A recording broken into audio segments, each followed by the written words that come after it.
नमस्ते।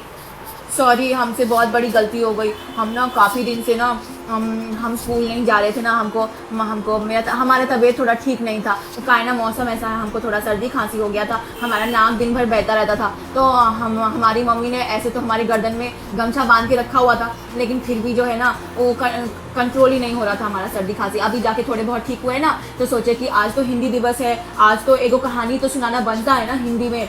तो हम फिर से गोनू झा को लेके आ गए। और आज तो मम्मी ना हमको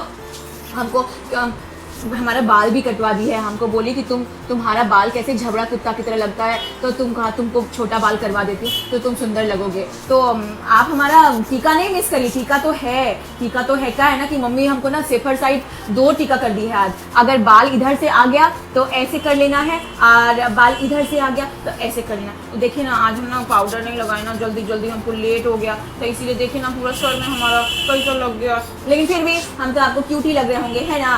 तो कोई बात नहीं, और हमको ज़्यादा फर्क भी नहीं पड़ता। हम उतने स्टाइलिश नहीं है कि हमको सुंदर नहीं दिखते हैं, तो कोई ऐसे हमें ज़्यादा कोई फर्क पड़ता है, हमें कोई ज़्यादा फर्क नहीं पड़ता। अब वैसे भी स्कूल में इतना सर धर के नहीं आना चाहिए, और क्योंकि हम इतने सुंदर हैं, हमें नज़र भी लग सकती है किसी भी बच्चे की, या कोई भी हमें अगर कोई अध्यापिका हो या कोई अध्यापक हो जिसको हम पसंद आ, जो हमें क्वीट समझता है, तो हमें नज़र लग सकती है। इसीलिए हम टीका करके आते हैं, वरना हम और कोई मेकअप नहीं करके आते हैं। हमारा ऐसे ही हमारा जो है ना चमड़ा हमारा बहुत सॉफ्ट है, बहुत मुलायम है। तो हम तो आज बहुत दिन के बाद स्कूल आए हैं, और तबीयत खराब होने के बाद ना मम्मी कही कि नहीं ठीक है, तुम अपना सारा सामान, इतना दिन का तुम्हारा काम बाकी रह गया होगा स्कूल में, तो तुम अपना सारा सामान सब लेके जाओ, सारा किताब लेके जाओ, और पानी का बोतल भी लेके जाओ, और टिफिन वगैरह सब लेके जाओ। तो हम अपना देखिए ना, हम अपना बैग साथ में लाए हैं, देख रहे हैं, ये हमारा बैग है, सुंदर है ना। ये हमारा बस्ता है, इसमें हम सामान लेके आए हैं। अब पानी का कोई कमी नहीं होना चाहिए। आजकल तो कौन सा वायरस फैला हुआ है ना, बस उसी वायरस के चक्कर में हम कहीं का पानी, स्कूल का पानी या कहीं का पानी नहीं पीते, हम अपना पानी लेके जाते हैं। तो हमारी मम्मी हमको पानी का बोतल भी दी, बोली है कि पानी पी लेना सारा। तो इसीलिए ना अभी हम क्या सोचे हैं कि हम तो रोज आपको क्या करते हैं, हम थोड़ा हाय हेलो कर देते हैं, उसके फिर बोलते हैं कि ठीक है, अब आप तो गोनू झा को जानते हैं, जो गोनू झा को कहानी सुना देते हैं, ये सब कर देते हैं। लेकिन हमको बहुत सारा लोग बोला कि भाई तुम ऐसे क्यों करते हो, तुम हमको काहे नहीं पूरा कहानी खुद ही सुनाते हो। तो हम सोचे कि ठीक है, आज तो हम पूरा कहानी सुना ही सकते हैं ना आपको। हाँ, हम इतने फ्रेश महसूस करें, हमारा तबीयत अभी भी ठीक हुआ है, भगवान ना करे हमारा तबीयत दोबारा खराब हो हमारे दुश्मन का, जो हमारे इसको सब्सक्राइब नहीं करते, लाइक नहीं करते, कॉमेंट नहीं करते, शेयर नहीं करते। नहीं, हम इतने गंदे नहीं, हमारी मम्मी ने हमें ऐसे संस्कार नहीं दिए हैं। आप लोग हमारे दुश्मन नहीं ना हैं, हमको पता है ये बात। तो हम अब आप लोगों को अपना कहानी सुनाएंगे, और आज हम ऐसे ही बैठ के सुनाएंगे। हमारे पास कहानी हमारे कॉपी में लिखा हुआ है ना, वही कॉपी से पढ़ के आपको सुनाएंगे, और आपको सुनना पड़ेगा, समझे। कोई हमको ये नहीं चाहिए कि भाई हमारा खाना बनाने का टाइम हो गया, कि हमारा झाड़ू पोछा का टाइम हो गया, ऐसा कोई बात नहीं। अब हमको सब मालूम पड़ चुका है कि सब लोग जो है काम वाली सबको अब घर आने देते हैं, चाहे वो मास्क लगा के हो, चाहे कुछ करके हो, चाहे कुछ भी हो, लेकिन वो आने देते हैं। इसलिए हमको ये बहाना नहीं चलेगा हमारे सामने, समझे। अब कहानी सुनिए, चुपचाप कहे हैं, कान खोल के चुपचाप कहानी सुनिए। तो कहानी का नाम है गोनू झा की कुश्ती। अरे आज हिंदी दिवस है ना, तो हमको लगा कि हिंदी हमारी राष्ट्रभाषा है, और हमारा देश का जो क्या बोलते हैं राजधानी है वो दिल्ली है, और हमारा देश का जो है वो राष्ट्र पक्षी मोर है, और हमारा देश का राष्ट्र जानवर कुत्ता तो हमको पसंद है, लेकिन राष्ट्र जानवर तो नहीं, राष्ट्र जानवर तो शायद बाघ है ना। तो बाघ है, तो हमको ऐसे बहुत ज़्यादा पता। हमने सोचा कि चलो आज हम हिंदी का कहानी, हम गोनू झा का मैथिली का कहानी हिंदी में कहेंगे, और दिल्ली वाला सुनाते हैं आपको। तो कोई आप लोगों को भी लगेगा ना कि हाँ, दिल्ली में भी गोनू झा का कुछ ना कुछ कांड होता रहता था, तो ऐसे ही आज एक कहानी सुनाते हैं। तो हमने बता दिया आपको गोनू झा की कुश्ती नाम है। अब हम कहानी पढ़ते हैं, आप हमारे साथ सुनिएगा, ठीक है। तो एक बार मिथिला के राज दरबार में दिल्ली का एक पहलवान आया। वह 7 फुट ऊंचा था, मतलब बहुत तेज लंबा था। 7 फुट ऊंचा, भारी ड्यूल डाल वाला मजबूत शरीर वाला पहलवान था, जिसकी बाहें तो ऐसे मछलियां देखती थी, ऐसे इतनी बड़ी बड़ी बनती थी उसके। हमारा भी है, हमारा कुछ खास नहीं है, देखिए ना, हमारा उतना भी खास नहीं है। हम अभी बीमार हो गए, थोड़े दुबरा गए हैं, थोड़े पतले से हो गए हैं, सूख गए हैं ऐसे। पर मम्मी हमको घी वाला वो लड्डू खिलाई दिया, पराठा खिलाएगी ना घी में हमको बना के, तो हम फिर से हृष्ट पुष्ट हो जाएंगे। चिंता मत करिए, आप टेंशन मत लीजिएगा, समझे। रोने धोने मत बैठ जाइएगा, हम बिल्कुल स्वस्थ हैं। अतः मिथिला नरेश कला के बहुत बड़े प्रेमी थे। पहलवान को दरबार में बड़े आदर के साथ लाया गया। महाराज ने उसका स्वागत किया। मिथिला नरेश पहलवान गर्वीली वाली वाणी में बोला, मैं दिल्ली से आया हूँ और मेरा नाम ज्वाला सिंह है। दिल्ली में मेरे मुकाबले का कोई भी पहलवान नहीं है। मैं आसपास के राज्यों के सभी पहलवानों को कुश्ती में पछाड़ चुका हूँ और अब मिथिला आया हूँ। मैंने सुना है कि आपके राज्य में एक से बढ़कर एक मल्ल हैं। तनिक मैं भी तो देखूं कि मुझे कोई टक्कर दे सकता है का। मल्ल ज्वाला सिंह, हमें यह जानकर तो खुशी हुआ कि तुम्हें अपनी शक्ति का इतना घमंड है। तुम यह क्यों भूल जाते हो कि संसार में हर कला का एक से एक कोई बड़ा एक मर्मज्ञ पाया जाता है। मिथिला नरेश ने कहा, महाराज द्वंद कला में मुझे आज तक कोई ऐसा नहीं मिला जो मुझे पराजित कर सके।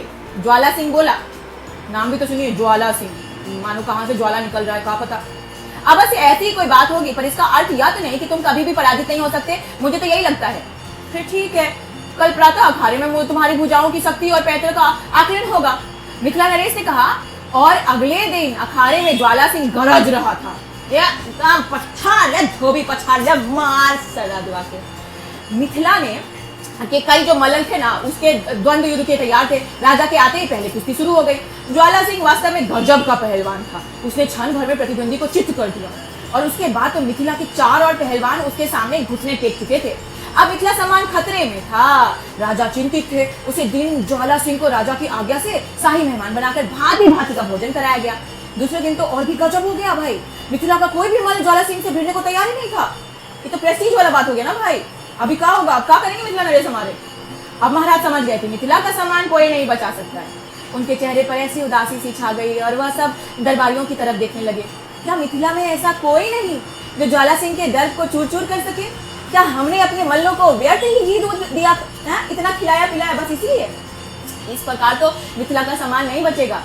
दरबार में गोनू झा भी थे। उन्हें महाराज की उदासी देखकर अच्छा नहीं लगा। गोनू झा तो बहुत अच्छे इंसान थे ना, बिल्कुल हमारी तरह थे। इतना अच्छा इंसान था वो, बाय गॉड क्या बोले। यद्यपि यह मेरा क्षेत्र नहीं है, क्योंकि मैं बचपन से कुश्ती लड़ता था तो मुझ पर कोई जिन सवार हो जाता था। प्रतिद्वंदी के हाथ पैर टूट जाते थे। तन घर वालों ने मुझे कुश्ती लड़ने से रोक दिया। फिर बहुत दिनों के बाद एक ज्योतिषी ने मुझे बताया कि मेरे हाथों में मान हत्या की रेखा है, जो कभी लड़ते भिड़ते मेरे हाथों होगी। इसलिए मैं द्वंद नहीं करता। पर आज बात मिथिला की सम्मान की है, नहीं तो अरे मिथिलावासी जय। तब बात मिथिला की सम्मान की है, मैं अब से लड़ूंगा। ज्वाला सिंह बहुत चक्का सा उस कमजोर से आदमी को देख रहा था, तो इतनी गरज के साथ चुनौती स्वीकार कर रहा था। महाराज समझ गए कि गोनू झा की बुद्धि कुछ ना कुछ कमाल तो जरूर दिखाएगी।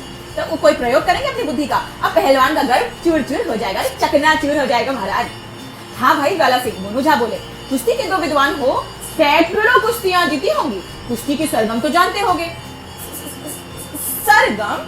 कुश्ती में भी सरगम होता है? ज्वाला सिंह अचकचाया, अरे सरगम नहीं जानते कुश्ती की? कैसे पहलवान हो? जानता हूँ ना, सब जानता हूँ। भरे दरबार में वह कैसे कह देता कि वह मल्ल होकर भी कुश्ती की सरगम नहीं जानता? होती होगी कोई ऐसी चीज। वो सोच के अपने मन में कुछ बोल रहा था। उठकर वो सोचा कि चलो उसे क्या उठाकर दे मारेगा। तो फिर कल हमारी कुश्ती पंचम स्वर, द्रुत, लय और पटक ताल से होगी, साथ ही काल भैरव राग में होगी। गोनू झा बोले।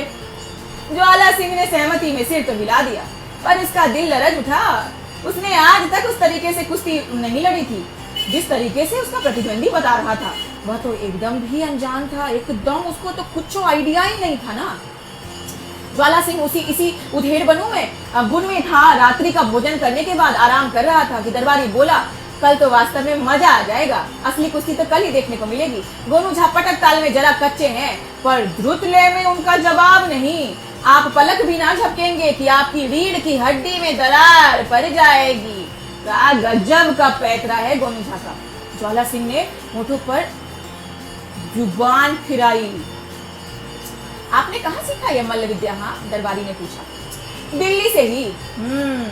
दिल्ली में दांव पेच तो सब सिखाए जाते हैं, पर जब तक लय ताल का पता ना चले तो क्या सीखा? गोनू झा तो राग काल भैरव के उस्ताद हैं, और काल भैरव तो आप खुद जानते हैं बड़े ही क्रोधी मल्ल थे। ज्वाला सिंह को तो कुछ सूझ ही नहीं रहा था। अब मुझे आराम करने दो, वो दरबारी से बोला। प्रातः जल्दी जगना है। दरबारी हंसता हुआ वहां से चला गया। सुबह अखाड़े में गोनू झा शेर की भांति गरज रहे थे। चारों तरफ भीड़ का कोलाहल था। मिथिला नरेश अपनी गद्दी पर बैठे थे, पर दिल्ली के पहलवान ज्वाला सिंह का कहीं अता पता नहीं था। सारे मिथिला में खोजने पर भी कहीं नहीं मिला। महाराज समझ गए कि गोनू झा विजेता घोषित कर दिए गए और ढेरों पुरस्कार से नवाजा गया, वो अलग।